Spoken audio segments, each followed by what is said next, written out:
We prove them to be liars, and they don't really like it very much, you know. But they don't like it very much. They're trying to protect themselves right now. They're trying to feel, because they're coming out in the light here. And so they're the ones now who are inside that, because see, we're coming out in our divine energy, right? And so this is that energy of fucking flies, man.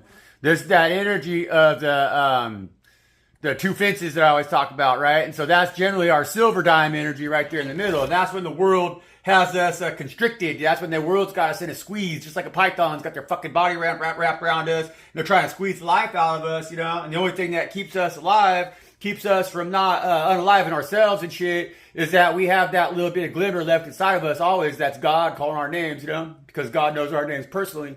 And when they call our names, we know that we have to keep fighting. Now, we're not going to let them kill us, right? We're not going to let them take us out, right? Because that's what they want to do and everything, you know? And that's what they've been trying to do, because anything righteous right now, anything that stands in the light of God that is divine, is going to take away everything that gives them their power and strength. So it's going to remove the head from that snake that's been wrapped around us, spiritually speaking, trying to constrict us, trying to take away from us, trying to make us feel small.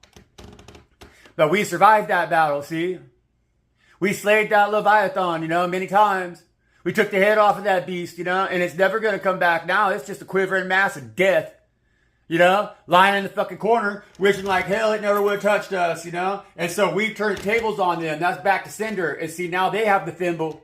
And so they're trying to protect their little lame asses from the pit pricks that are around them, because they're realizing that the only thing that has helped their evil asses stay in power and control and mind wash and manipulate everybody around them so that this whole world's a shit heap were pricks. And so they've been doing what business with pricks, and now they're getting their asses exposed because they're too stupid to cover their asses already, and now nobody's going to cover their asses for them, and we're coming out as the big-ass motherfucking truth tellers right here. You see what I'm saying? That's what we get, too.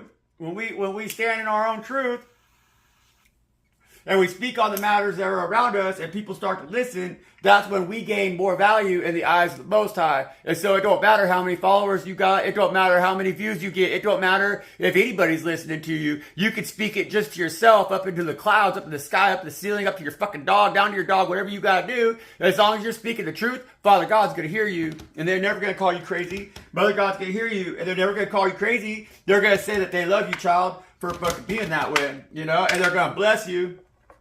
And that's what's happening right now. Because we have the wheelbarrow over here, but the wheelbarrow got tipped over. But you have the pigs tipped over here too. And so that's them sacrifices that you've made, you know? And so it's like, yeah, there's been a lot of periods in our life where we had to make a lot of sacrifices to try to fill our